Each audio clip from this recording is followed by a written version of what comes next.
Hey guys, in this one, I want to show you how to delete other storage on iPhone. So what I mean by that is if you've ever gone to your iPhone storage, this is in settings by the way. So I've just gone to my settings page right here, then gone down to general and then into iPhone storage. And it tells you how much storage you have left on your iPhone. Some people have a ton of other based storage. You can see it's this gray amount right here and it can take up a ton of your iPhone storage. This isn't a specific thing, so there's various things you can do to try and actually reduce this and get that amount away. So the first one is to check all of your browsers. And what I mean by that is basically Safari and Chrome and any other browsers you have on your site. So let's go outside of general, then go back into the main settings and we can scroll down and try and find Safari. Then we can go into Safari. So I found it right here. It's within the Apple apps. So press Safari and then we can scroll down all the way basically to the bottom. And there's a link right here that says clear history and website data. Depending on how much you use Safari and if you used it for a long time without actually pressing this, there is a ton of cached memory and a lot of other stuff that will be in the Safari browser that's just taking up space. You can literally just press it once and press clear history and data. Just a warning though, all of your history, your cookies, any websites that you may have some settings saved on, that will all be deleted along with all the other stuff, but it will definitely help out. So you can press clear history and website data just like that. You can see now that that link is not blue anymore, it's gray because there's basically nothing in there right now and that can save a lot of memory. That's really important and Safari's definitely a big hog, so that will change things. Another thing you can do though is go to the iTunes and App Store settings. So let's try and find that on the settings page. It's right here, App Store. So we're going to go right into there. And there's a setting in the store called offload unused apps. So unused apps won't be part of the other storage, but if you've got apps that you've just not used in months, then they're taking up a lot of space and you're obviously not needing to use those apps. So you can see if you turn it on, it automatically removes all the unused apps. It does though keep all of the data and the documents that you have in them, so you don't have to worry about losing all of that. All it will do basically is take the app from off of your phone, keep it in the App Store, and then if you want to use it again, it will just download the app once more, but all of the data and documents that you have in there will be kept. Depending on how many apps you have, that can definitely help. So you can turn this on and it will definitely remove some apps and give you some more storage.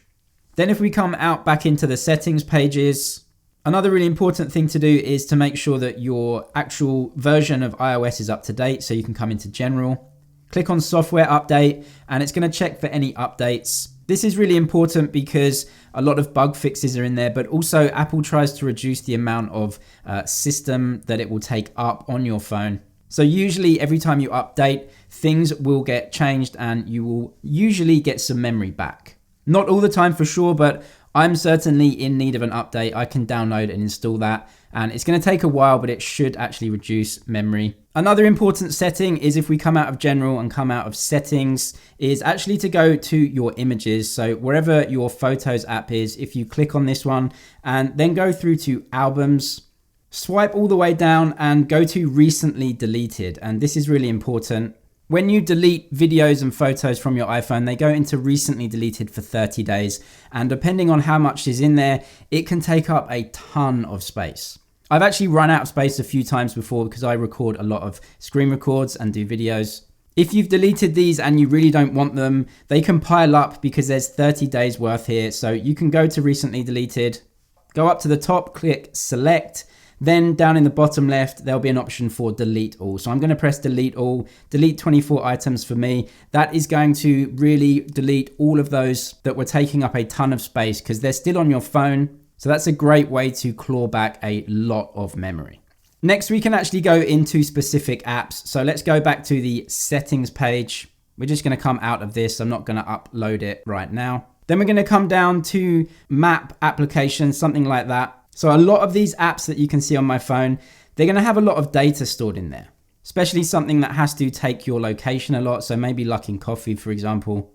A trick that you can do is actually to delete the app completely and then reinstall it. So if I go to Luckin Coffee and I think it's in here, I can actually just long press, literally just remove the app, delete the app from my phone. You don't want to move it to the app library. You want to delete it completely. And what that will do is take all of the data, absolutely everything away. Yes, you'll have to log in again if you want to use it, but there's a ton of information, including your location information that may have just been expired for a long time, and that's going to really free a lot of space within that app. I don't need to delete it, but you can go through, delete an app, and then reinstall it, and it's going to start completely afresh.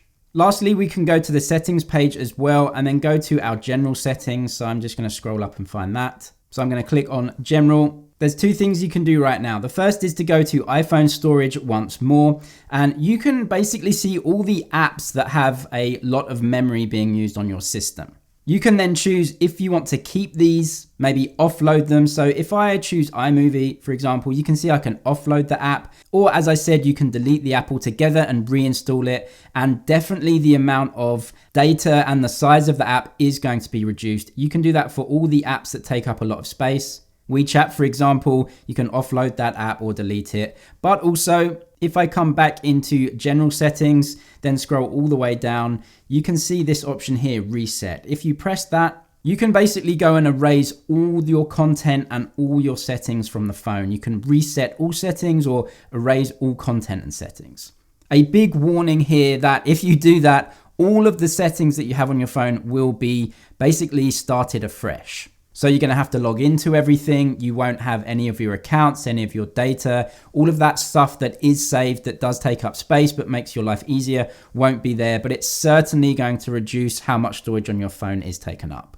I would say that is a last resort after doing all of the other things, but you can see on my iPhone storage, I do have quite a lot of space taken up by other. It's manageable for me though, so I use some of these options to keep my other storage as low as it can be. Hopefully those points were helpful for you. If they were, please give the video a thumbs up, subscribe for more, and I'll see you in the next one.